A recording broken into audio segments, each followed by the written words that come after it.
This is the Music Therapy Chronicles podcast interview with Kayce Soros. I think if we look at our clients more from the perspective of not necessarily the trauma, we don't even need to know what the experience is or was, but the idea that their body is simply stuck in the survival response, and it's therefore manifested into these different symptoms that we, call bipolar, or that we call schizophrenia, or whatever. Somebody who experienced a really traumatic situation might still be in their body, and that's their fight or flight freeze response, playing it out over and over and over again. And then we see that as aggressive behaviors, or like depression coming out, and so many different labels we come, and the root is that autonomic that we're in.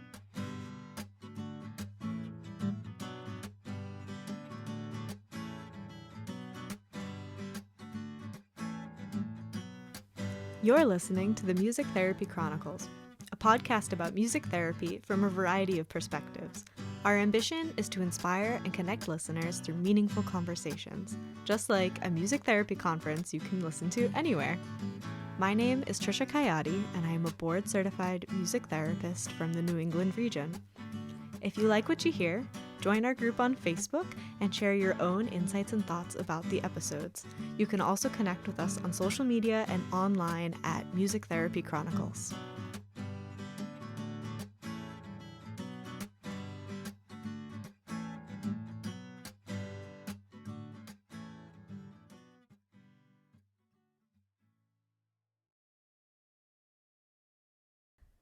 Welcome back to the Music Therapy Chronicles podcast. I hope you're having an awesome week and your September is off to a great start. Or I guess we're a few weeks into September now, but at the time of the recording, we're still working our way into September.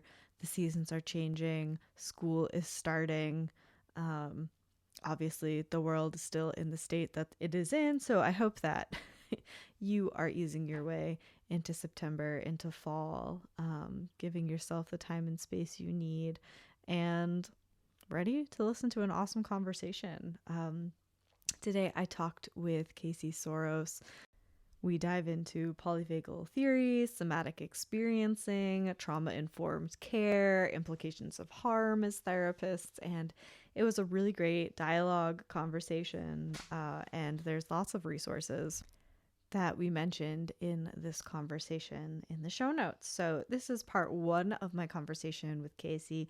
Stay tuned for part 2 next week, where we're going to get into neuroception versus perception, which I learned a lot about.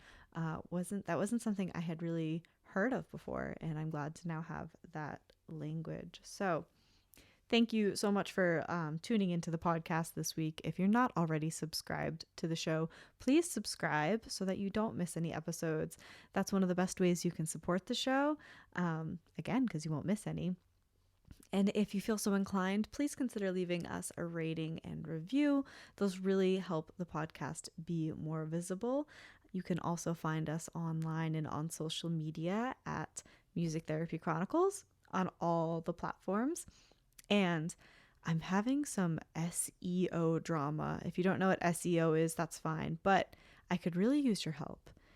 If you are ever looking for the Music Therapy Chronicles online, make sure you type in musictherapychronicles.com, because I've been finding that if you search Music Therapy Chronicles on Google, the only link it gives you is to the RSS feed. So if you've experienced this, you know what I'm talking about. You'll click on the link and you get like this whole page of random code.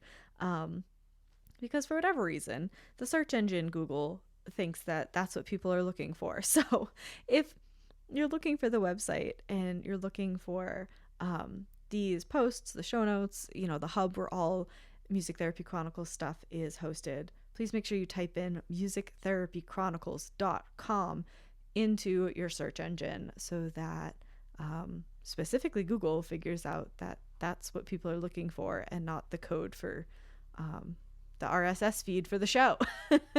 Anyway, but you should go there because you can check out the show notes for the show.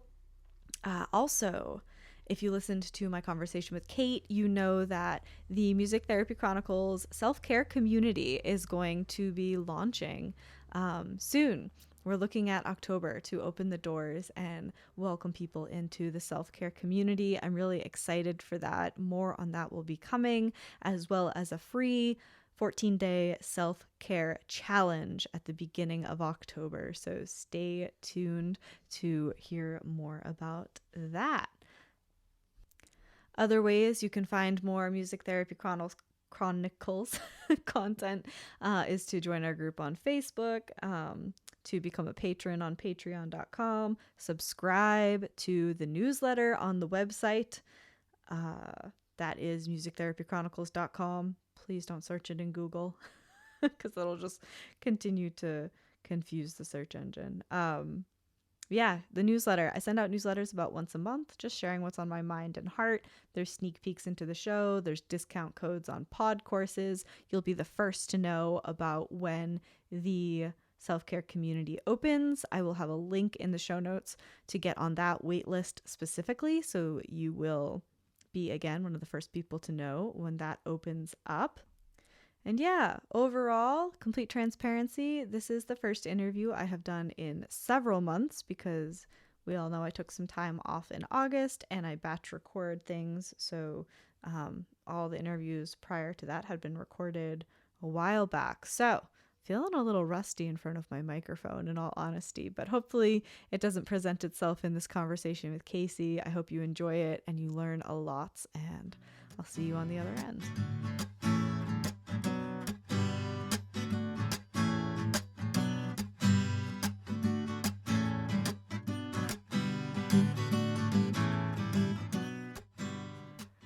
All right, Kayce, welcome to the Music Therapy Chronicles. Hi, it's good to be here. I'm excited to have you on today because I think this is going to be a really in-depth and informative conversation, and I'm excited for that. Yeah, I was just thinking before hopping on that I've always talked about this stuff like in the form of presentations and really formal professional settings, and this is the first time I'm getting to just like sit and chat with somebody. I think about it. Like, yeah, I'm excited to just talk. Yeah. Yeah, that's so true. Sometimes being able to have that back and forth with like a professional lens, but like a casual setting is so Right. important. Yeah, yeah. In presentations, I'm just like reading off slides, and usually it's just, it's the formality of all of it, and I like having, a dialogue conversation about these things. So Totally. excited. Yeah, well that's how I envision today. So, if not, I'm totally down to just listen to everything you have to say. So, to start us off, will you just tell the listeners a little bit about yourself? And it can be music therapy related or not. Sure. Yeah. So I live in Indianapolis, Indiana. I practice music therapy here. I've been living and practicing here for about 7 years now. I work with individuals with developmental disabilities through the Medicaid waiver. Um, let's see, before that, I did my internship in New York, and before that, I completed my undergrad degree at Slippery Rock University in Pennsylvania, and that's where I'm from. Um, so yeah, my primary was piano. Outside of music therapy, I'm currently on track to become a somatic experiencing practitioner, which I'm really excited about. Yeah. So that's like my other love outside of music therapy, somatic work. And that's, yeah, why I like talking this kind of stuff. It all blends together. Um, Outside of the professional setting, personally, I'm a cat mom of two. If I'm not, working, I am reading, or I love to be outside hiking in nature. My like pandemic hobby that has spun out of control has turned into like identifying wildflowers and fungi and things like that. So when I'm able to be outside in the woods, that's where I am. So yeah, that's a little bit about me. Love that. I used to work at a nature camp, so I'm right there Oh, with you. no. Oh, that's awesome. Yeah, I've thought about like I'm too young to think about my retirement plan, but like if I'm gonna retire and have a retirement job, it needs to be, something along the lines of being outside. Yeah. Yeah. Cool. Okay, so break down for us like what is somatic experience for someone who's listening and they're like, that sounds cool, but I have no idea what that means. Yeah, yeah. So somatic experiencing it's like an alternative form of therapy, I guess, is one way to think about it. It was developed by a man named Peter, but he's just used a lot of different techniques that lots of different cultures people have used for a long time. And really what it is, it's addressing trauma from the lens of how the nervous system is holding it in the body. So, in normal, I guess, what we consider therapy session, we're talking about a traumatic event or an experience that we've gone through. And that's, fine. And we should do that. We should talk about those things. However, a lot of times if we don't address what's happening in the body first, talking about that situation can actually cause us to relive that trauma because the body is almost like going back to that state. It's remember all of the details that you're kind of going back in your mind and thinking about and talking about. So in somatic experiencing, what a somatic experiencing practitioner would do would maybe even talk about the traumatic event first with the client. They might just have the client, really start diving into what the body's feeling and just noticing the different sensations that come up when maybe thinking about something that is triggering or slightly overwhelming, and just learning to kind of sit with that and cope with that. And also, there's a lot of oriented things that helps your body feel safe and grounded and connected to. And I think with somatic experiencing, it's a really great way to, I guess, go hand in hand with talk therapy or music therapy or any other kind of therapy, because it gives us a chance to really feel what our body is feeling when we're starting to talk about and process those overwhelming situations. So that's a little bit of a breakdown of what somatic experiencing is. I'm still in the training process of it all, so I feel like I'm still constantly learning, and I'm definitely not an expert on it, but that's my feel on it. Yeah. I'm currently rereading The Body Keeps the Score by Yeah, Van yeah, Gogh. yeah, Yeah. mm-hmm. And Yeah, I'm doing a book club with that too. So uh very much into like this type of thing right now. absolutely. Yeah, you want to speak to that? Yeah, it's funny. I didn't start reading it. Well, I started listening to it Yeah. in audio form. I'm the worst when it comes to starting books and not finishing them. So I remember starting and really enjoying it. And actually, that was one of the first books that I started listening to slash reading when I was starting to go into this almost like somatic experiencing trauma informed therapy journey.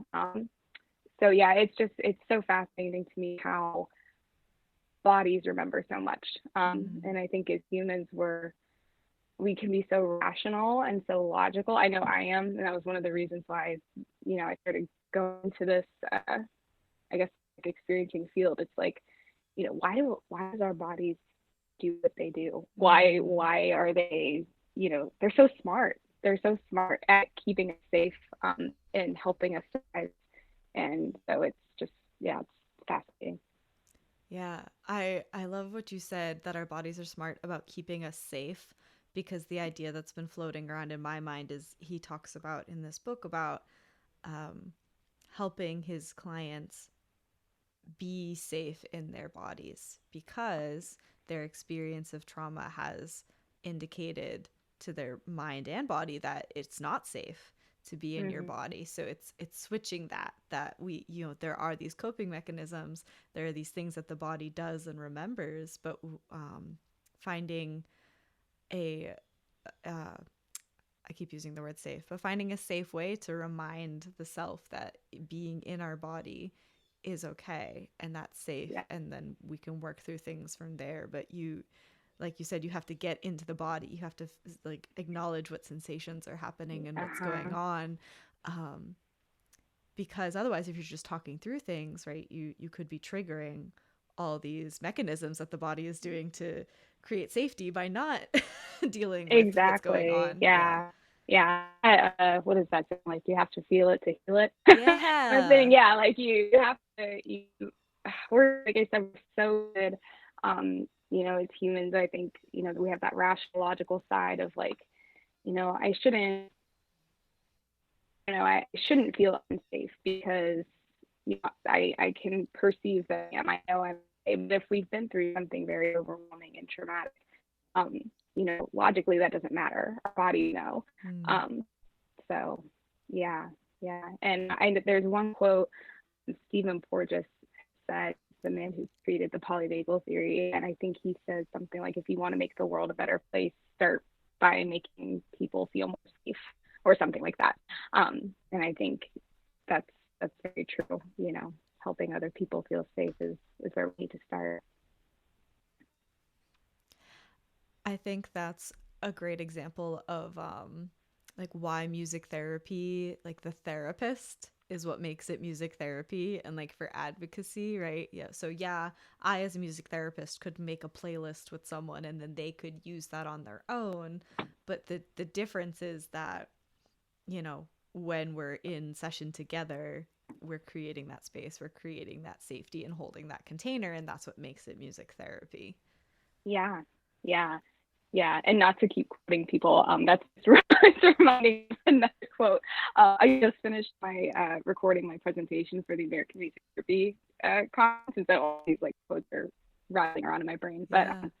that reminds me of something Peter Levine has said, who created Somatic Experiencing, something along the lines of like trauma isn't it's not necessarily the experience, but what we hold aside in the absence of an empathetic witness.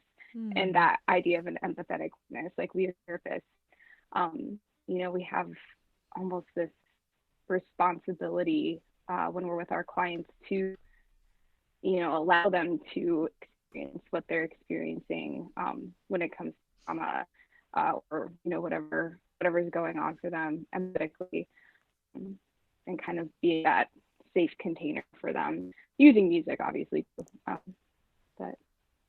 Yeah.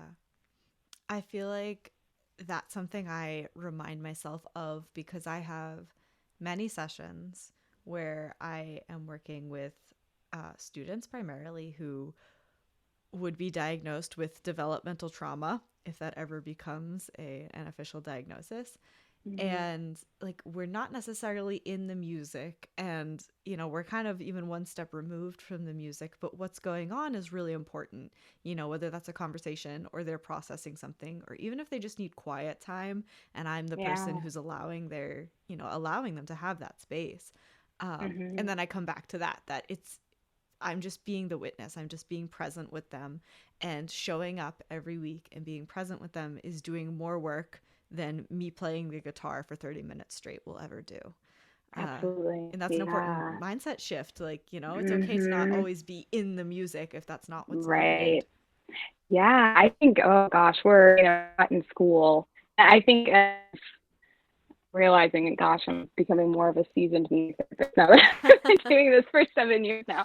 I can't say that I'm new, but the more I practice, the more I actually become comfortable using less music, um, and realizing that music is, it's almost sacred. Like Mm. I think sometimes we overuse it, and like you said, the more important thing is just being there with the client.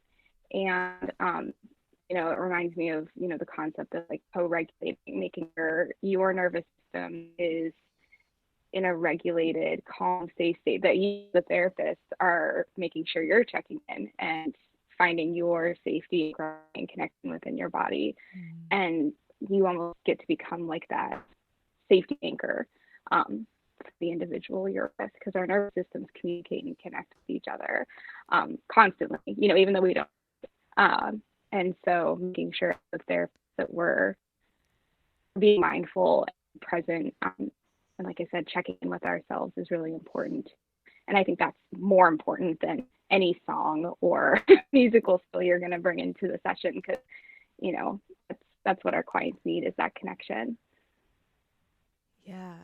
I at the beginning of that you said we overuse music, or we can overuse music, and I feel like that taken out of context could be such a controversial statement, Oh but it yeah. also like is such an important statement for anyone to hear. That's and I'm saying this for myself, when I'm in that silence or I'm in that discomfort of like, where are we going next? There's no music, what's happening? Um Mm-hmm. that reminder that like, don't overuse the music, Tricia. Like, it's okay to be where we Yeah. are right now. Mhm. Yeah, Mhm. very good And I point. mean, music has pauses and silences in it. I mean, Mm-hmm. music isn't constant. I Yes. think that's something that's not an original thought of mine. my One of my supervisors told me that once, and I stole it.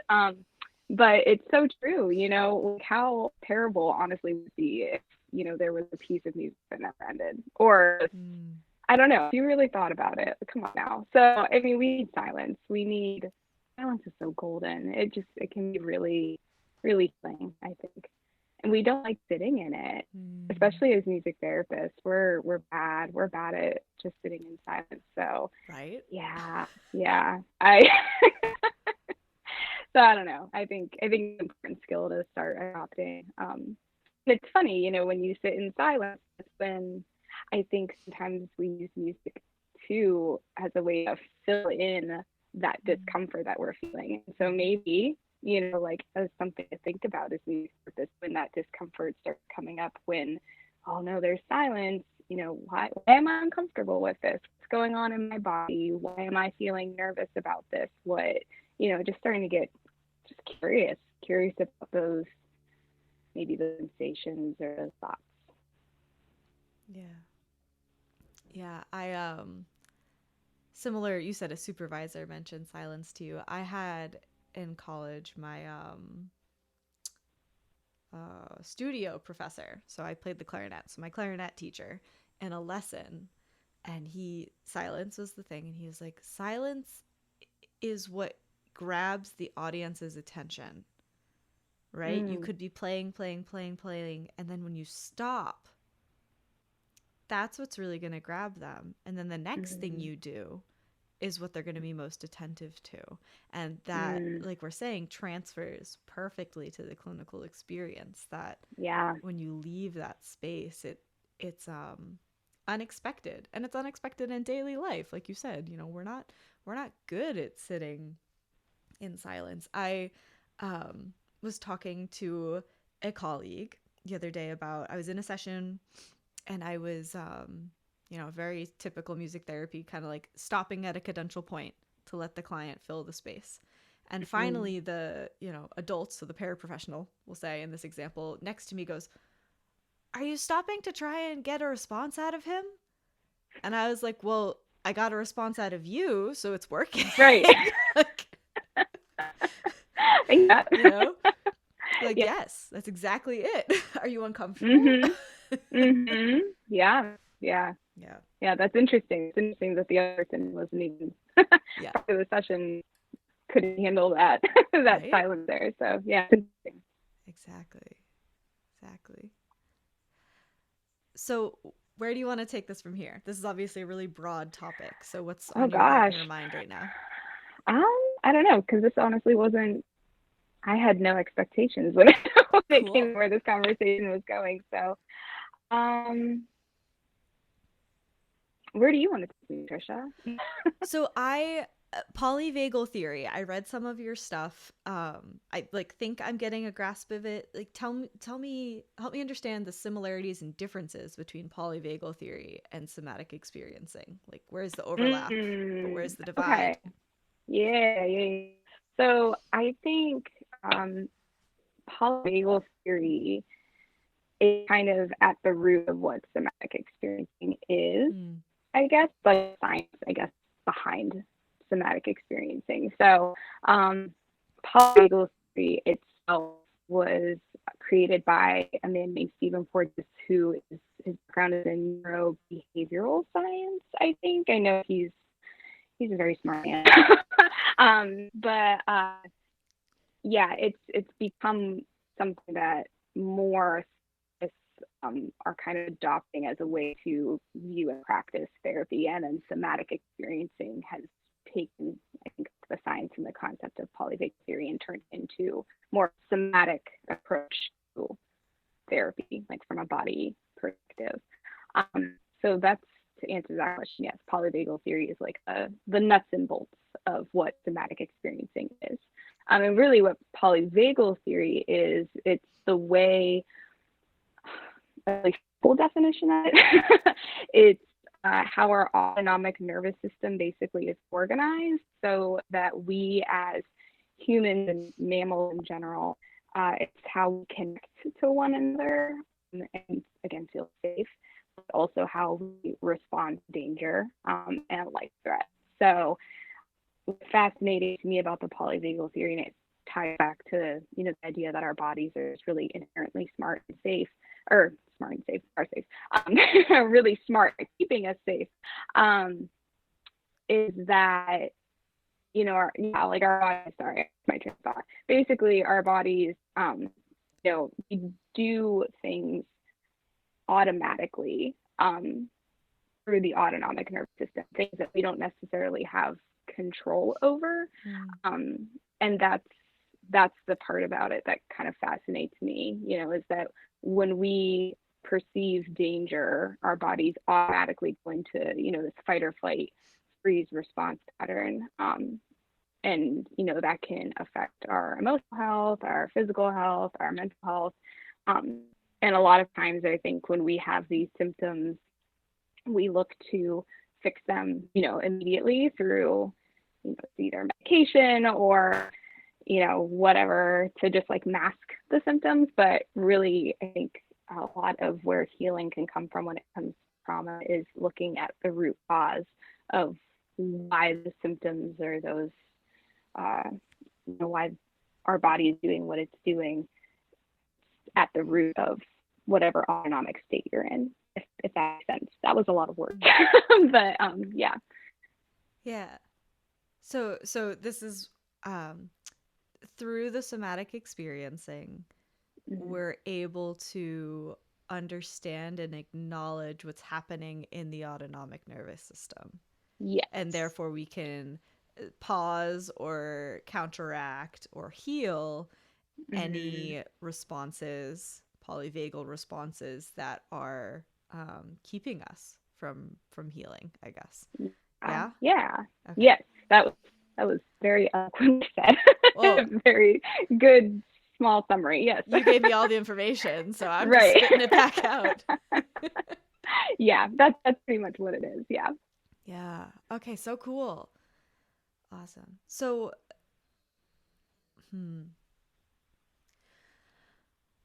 So why do you think it's so important for us as music therapists to be informed, be trauma informed, know about these practices and these clinical applications? Yeah. That's a loaded question. I feel like there's so many answers to it. So I'm going to speak just from my experiences, and I think this is what I think. I think everybody should be on some form of journey as a therapist to be more trauma informed. I think if we're not actively trying to learn more about what it means to be trauma informed, then really what it boils down to is that you could potentially be causing more harm in a session. And so as therapists, we have so much power that we don't even realize. I think most of us just have this idea of, we want to change the world, we want to be, these healers, and that's great and amazing. And I think a lot of us do great work with our clients.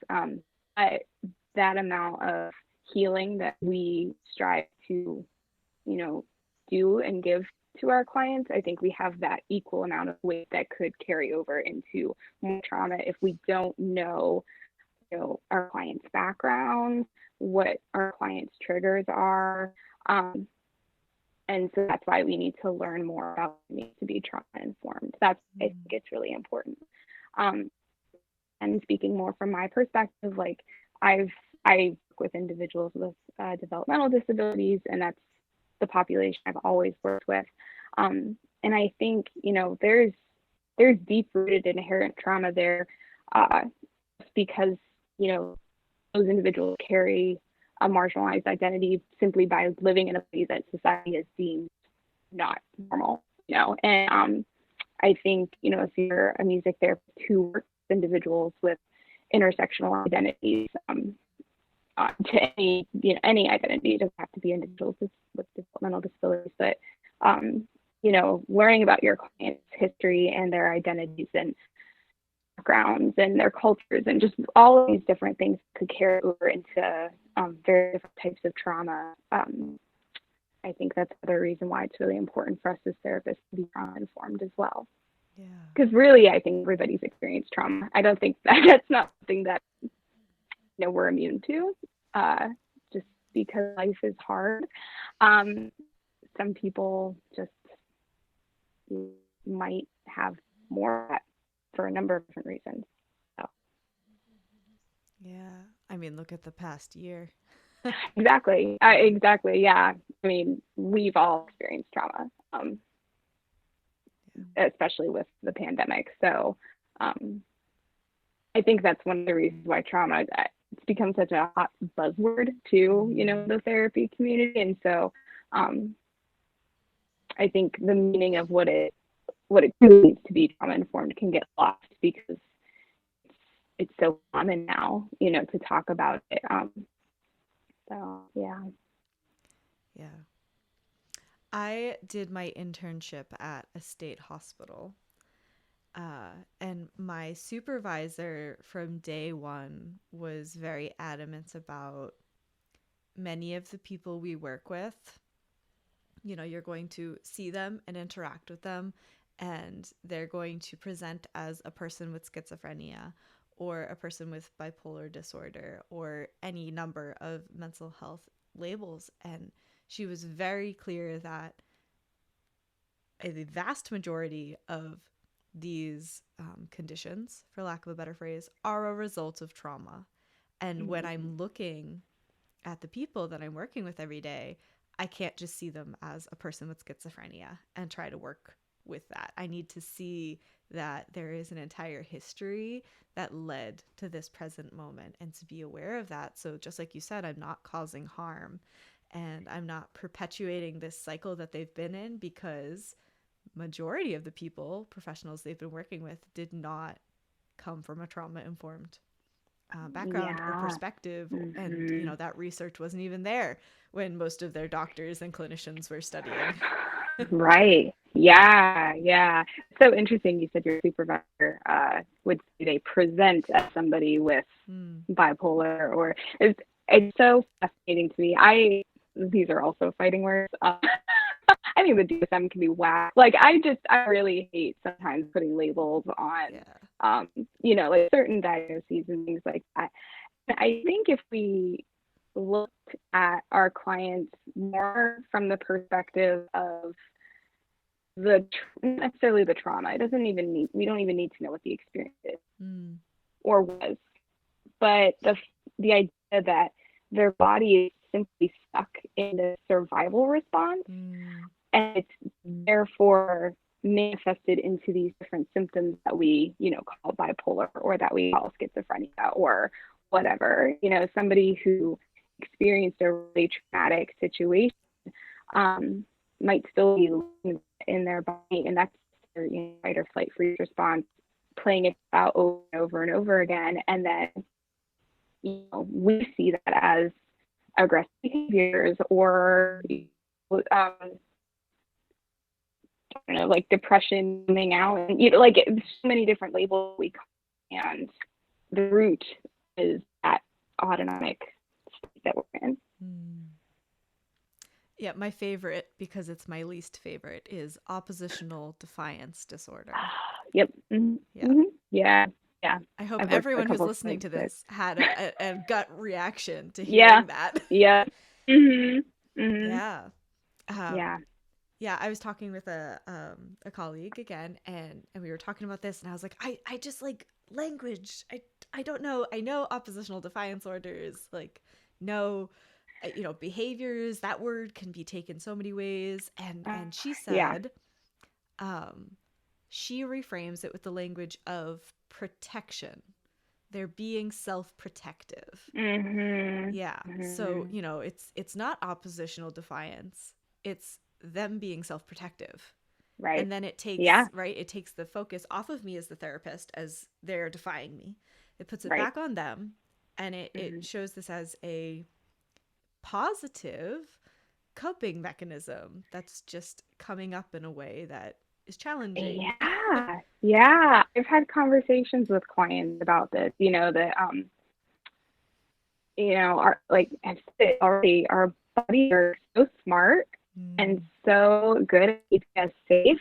And we'll see these behaviors as something that's bad, but really it's just the body's natural way of trying to live, Yeah. and it that can come out, in different ways that, like you said, it's labeled as oppositional defiance disorder or um, ADHD, Mm. whatever. It could be anything. Yeah. Yeah. Yeah. So like there's a lot, a couple clients I'm just thinking of currently, and there's been a lot of shame around the different behaviors they've had in the past or that they currently have. Like, I don't want to be like this. I want to have these outbursts, or I don't want to have these things. It's like, I know you don't. Mm. Um, we're going to work on different ways to maybe not do that. But at the same time, your body's doing what it needs to do in order to feel safe right now. So kind of like trying to shift that away from shame and more like, I don't know if it's gratitude or whatever, Right. but I think that's another step in healing trauma is to stop judging our bodies so much whenever it is trying to keep us safe, Yeah. because we do that a lot. So Yeah. How powerful to, like, okay, so I'll put myself, I'm in a kid's body. I'm having these outbursts, like, and when I finally come down from it, I'm like, I am so ashamed of what I'm doing. I can't believe I did that. I'm upset with myself. I am angry with that part of myself. I don't mm-hmm. understand it. And because I have all of this tension against um that part of me, I don't look at it and I don't address it. And so for an adult to say to me, "Hey, this is like you trying to protect yourself," then I can look at that with a loving lens and say, Mm-hmm. I don't like outburst Trisha. I don't like her, but I see her as protecting me. And so how can I Yeah. work with her? How can I Mm-hmm. see when she comes into my life? So something in my day has really upset me, and like outburst Trisha is coming. But Kayce said outburst Tricia is just trying to protect me. And I know that I'm Mm-hmm. safe because I've done my somatic experiencing. And like, okay, outburst Tricia, I see you, but now is not the time. Like, how powerful to have an adult who can like acknowledge that part of you, tell you that it's okay, for lack of a better Yeah. phrase, that it's not Mm-hmm. evil or bad, or like it's just part of you, and to work through that.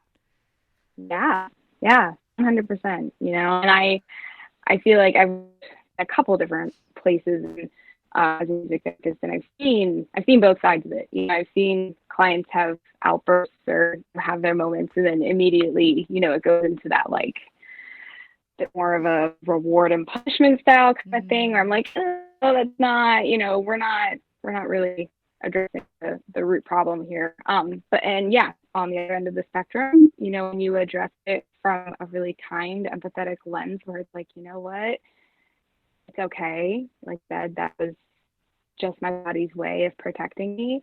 Um,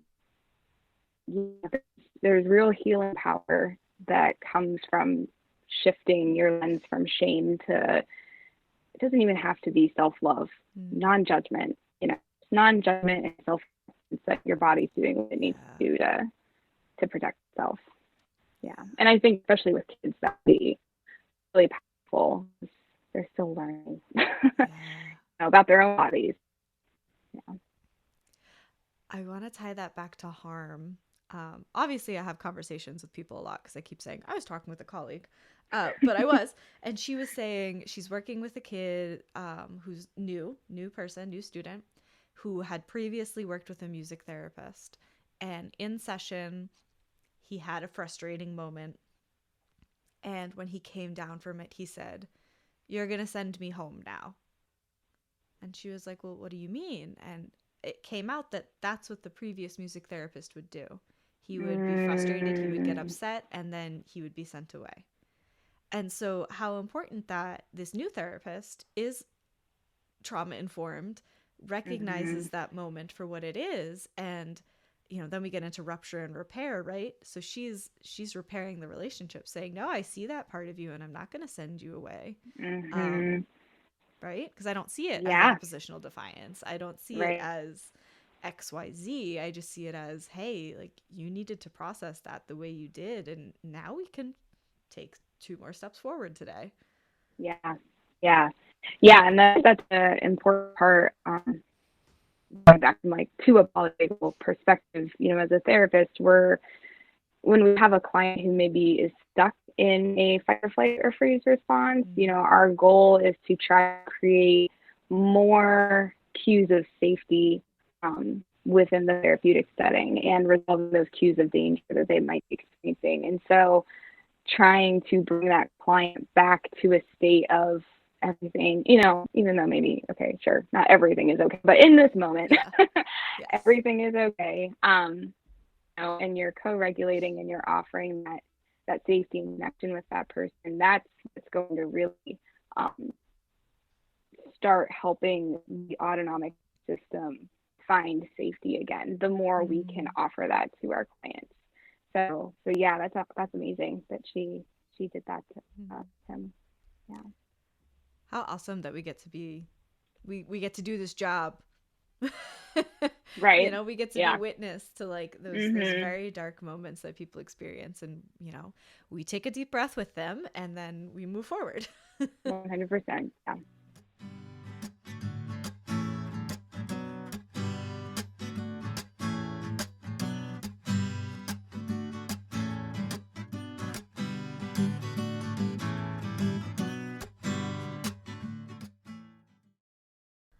I hope you enjoyed that part 1 of that conversation with Kayce. Again, next week will be part 2, where we're going to talk more about neuroception as well, and get into some self-care stuff, and of course the rapid fire. I love the rapid fire questions. I hope you do too. So stay tuned for that next week. As always, thank you for taking the time to listen to the show. So appreciate your support. If you are looking to get CMTEs for listening to podcasts, you can check out the pod courses available from MTPC. That's the Music Therapy Podcast Collective, and you can find all the pod courses housed there. That's at mtpodcastcollective.com. I think there are currently 7 pod courses up. More are in the works, and it's a great way to support the shows you love and also get some CMTEs for listening to podcast episodes. Don't forget to subscribe to this show if you haven't already. Find us on social media at Music Therapy Chronicles. Get on the wait list and the newsletter for the self-care community. I hope that you're feeling excited about that. If you have no idea what I'm talking about, go back a couple episodes to my conversation with Kate on self-care and community, and stay tuned for the self-care challenge coming up. There will be a lot more information during that time too. That'll be in the beginning of October. If you or someone you know is interested in being on the show, let me know by sending an email to hello@musictherapychronicles.com. This week's quote comes from Adrienne Marie Brown. I touch my own skin, and it tells me that before there was any harm, there was miracle.